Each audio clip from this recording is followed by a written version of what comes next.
Hi, good morning Philip. My name is Trisha Grath. I'm your invigilator for the OET speaking session on the 28th of March 2020. How are you doing? Hi, good morning. I'm good. Thank you for asking. How about you? Well, I'm great. Can you tell me your full name for the record, please? My full name is Philip Corner. And what is your candidate number, please? My candidate number is 234897110. Thank you. And you are taking this test as a nurse? Is that correct? Yes, correct. Thank you. Can I see your ID, please? Sure, here it is. The warm-up questions are not assessed and are a chance for us to get used to each other's voices. We'll just talk for 2 to 3 minutes. All right. What changes, or improvements, do you feel you can bring to the practice? My first goal is to provide the best quality care for my patients, which means both upholding confidentiality and ensuring safety.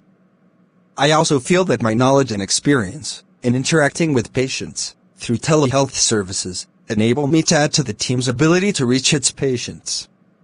My philosophy of maintaining compassionate and empathetic standards will be maintained and thrive to be the best all time. What do you do if an emergency occurs while you're treating another patient? I recently was treating a patient for a post-operative checkup when another patient down the hall suddenly went into cardiac arrest. The patient I was currently seeing still required care, however, they didn't need urgent care.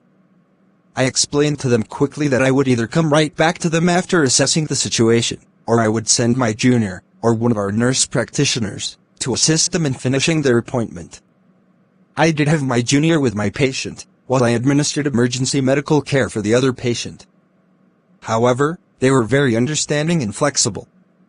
Sometimes emergencies happen, and I always will assist, when I can without taking away from the quality of care I provide my patients. What is your process for presenting complicated information to patients? When consulting with patients, I always suggest having a friend or family member present to help them process the information and offer support by asking questions. For instance, I recently treated a patient who required a spinal fusion due to a herniated disc.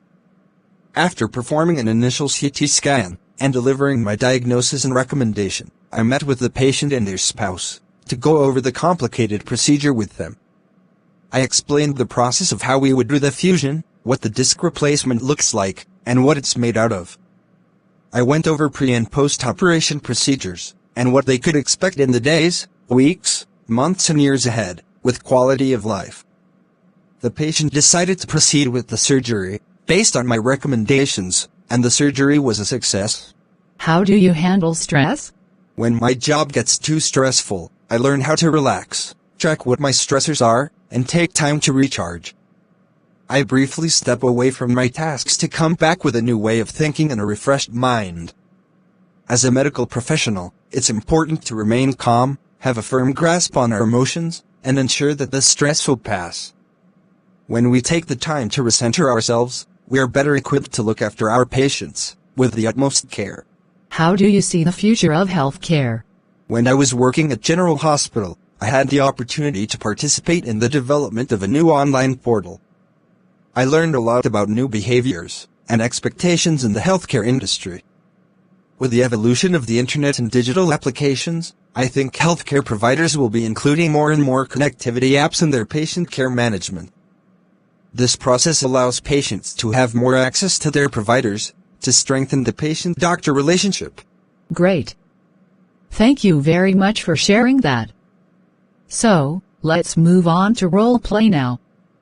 I'll take the part of the patient or perhaps a relative and you'll take your professional role. The purpose of the role play is to get evidence of your ability to communicate effectively with patients. Use your ability to fulfill as much of the role play as possible. Do you have any questions? No. You have up to 3 minutes to prepare the role play. You will start the role play after that time. I'll let you know when 3 minutes are up. You can ask me if there's anything you are not sure about and you can make notes on the role play card if you want to. Here's a pencil for making notes. Thank you. You can look at the card during the test, but you must return it to me at the end of the test. Please start preparing now. Thank you.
Your preparation time is over.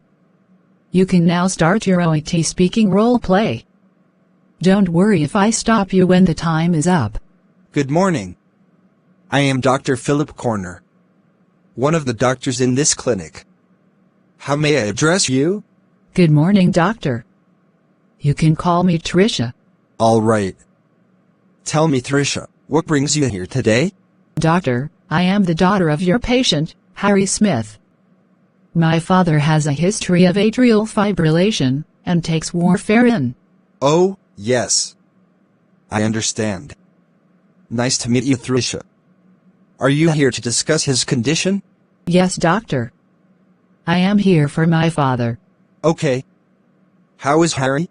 Well, doctor, 2 days ago, he had a fall at home, and now has extensive bruising and pain on his right eye. But he is otherwise well. Oh, I am sad to hear that.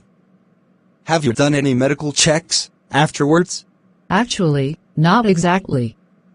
Yesterday, my sister gave him a couple of her own Panadine Forte tablets, which significantly relieved his pain.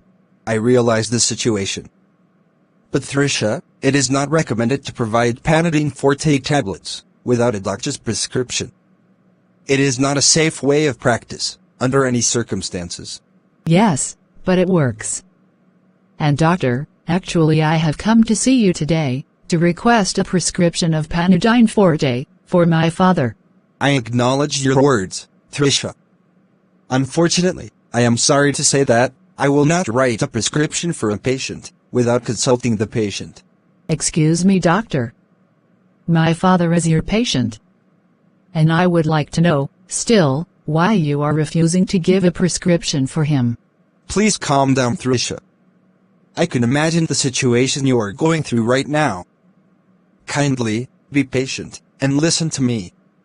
Why I can't prescribe medication for him is that it is against the standard of care. Without consulting the patient, no doctor could prescribe medication. It is for the safety of the patient. I couldn't understand your words. He is your patient and still, you have to consult him for this prescription? Yes, Trisha. I have to consult him before the prescription. Since your father, Harry, has a history of atrial fibrillation, which is an abnormal heart rhythm. Therefore, he takes an anticoagulant medication called warfarin to reduce the risk of abnormal formation and migration of blood clots. Medically, thrombosis and embolism. That makes it very important to do Harry's assessment before taking the decision. Because there is a chance of warfarin contraindication. I hope you can understand my words. Okay. So, I have to bring my father, who actually faces difficulty traveling, in order to get medication prescriptions. Isn't it, doctor? Not exactly, Trisha. Why I am not prescribing medication is just because of concern about Harry's well-being. I think you will recognize my decision. All right. Trisha, we are here to care for the patients. I haven't told you that Harry should be here for the consultation. Then? I can do a home visit to check on him, so that I can evaluate him and provide the necessary management for his condition accurately. Doctor, my father Harry is your patient. Being his doctor, you will know his medical history.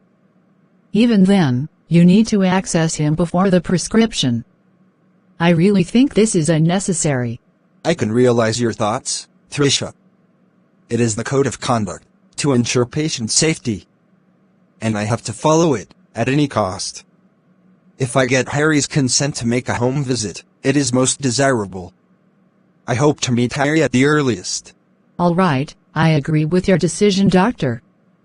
I will bring the consent for a home visit from my father. Thank you for your understanding, Trisha. No worries, doctor. That is the end of your OIT speaking roleplay. I wish you all the very best. Thank you. Thank you for watching. Please, like this video and encourage us. Subscribe and stay tuned for more videos.